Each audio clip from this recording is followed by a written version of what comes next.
It's alive. Oh, it's alive. It's alive. It's alive. It's alive. Oh, in the name of God. Now I know what it feels like to be God. I'm Peter, and welcome back to Dead Rail Trains.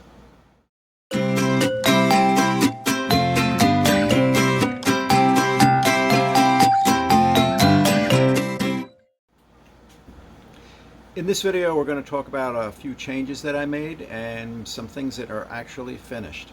So let's take a look. This is my track diagram, and I only made a few minor changes. Added a spur for the breakdown train, an additional industrial spur, and I made one of the storage spurs into a siding. So this is where we're at right now. And here's the most boring thing that I actually finished, and it is the power lines. I ran bus lines. I have a 5-volt DC and a 12-volt DC. They run the entire length of the layout, and they go to distribution panels like this. And that's how I can power the whole layout. One of the advantages of running dead rail is this is basically all you need. I can run everything on my 5-volt DC and 12-volt DC.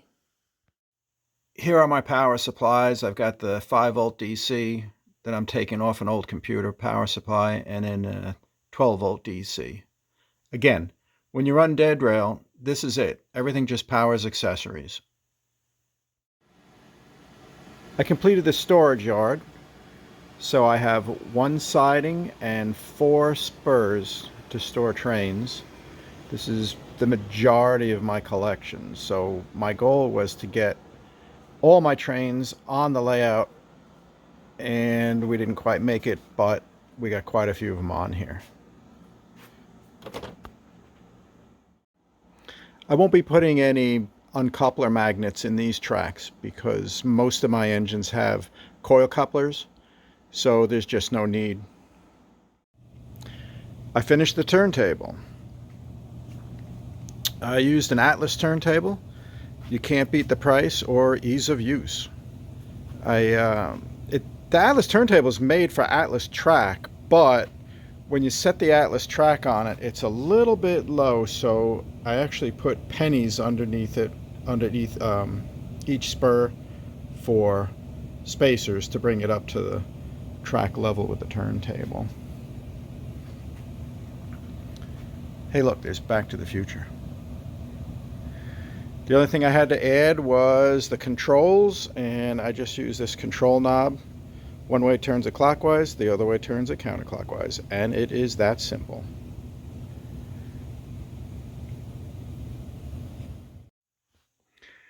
I finished the engine service area.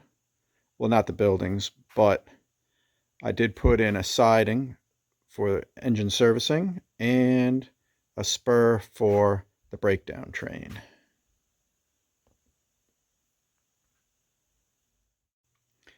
I finished 2 industrial spurs. Here's one of them. Got the new ice house. I bought that because I used to have one from post-war. But these are much better because these have the motor in them instead of the violent solenoid. And there's my future tunnels. So that spur's pretty much done. I did add the magnets here for activation of the uncouplers, and I do have some cars that use one. And there's a magnet over there. This is how we're controlling the servos for the turnouts. I made this app with MIT App Inventor.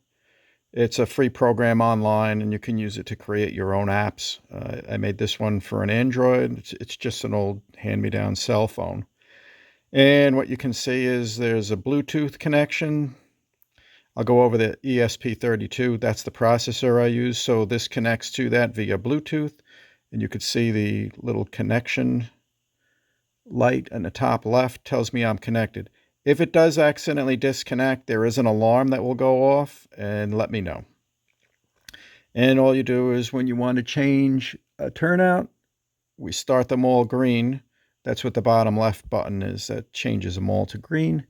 And let's say spur B, I want to change that. Just tap it.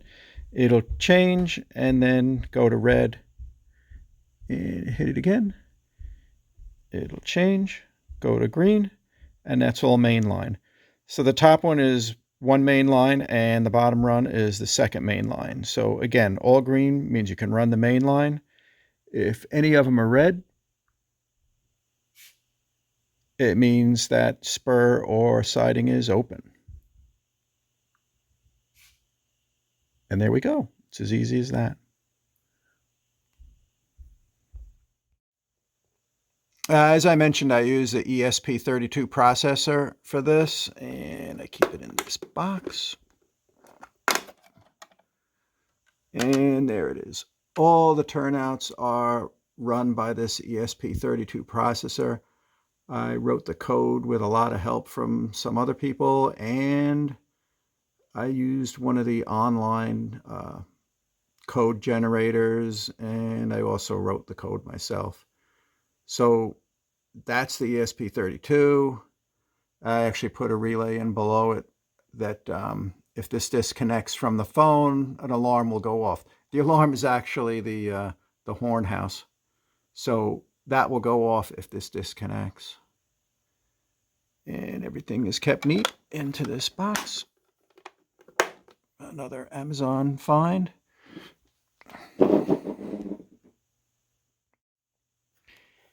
Here's the turnout that goes to storage A and storage B. So if I hit storage A, it switches and sends a signal back red. And if I switch it back to the main line, and there it goes. It also here's a demo of the phone's disconnect alarm. Here we see everything is connected. Everything is green, good for mainline running. Now if I go over here and just shut the power down to the ESP32, the phone's checking. And if it's disconnected, the alarm goes off and most or all of the signals will turn red. They didn't actually turn the servos red, but I just wanted it visual so you can tell it's disconnected. So, going to reconnect. Let's turn the power back on. Hit the Bluetooth.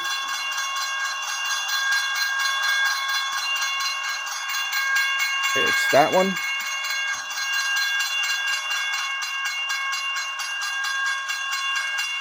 It'll connect and the alarms will cycle through and turn off. And now if I hit all green, it'll make sure that everything is set to mainline as it goes through one at a time.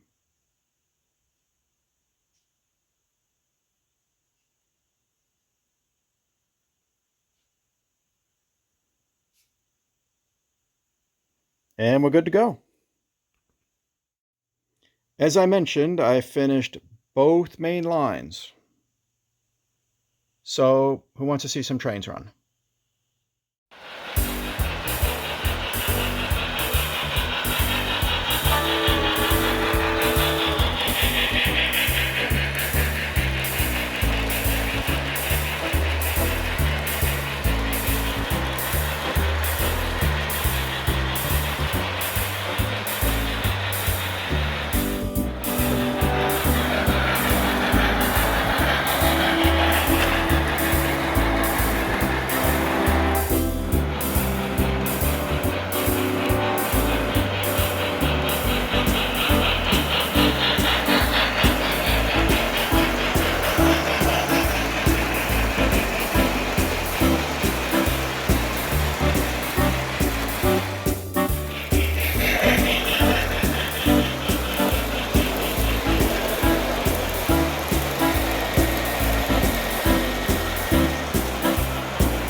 Thanks so much for watching, and please consider subscribing. And we'll see you next time. Have fun. Bye-bye.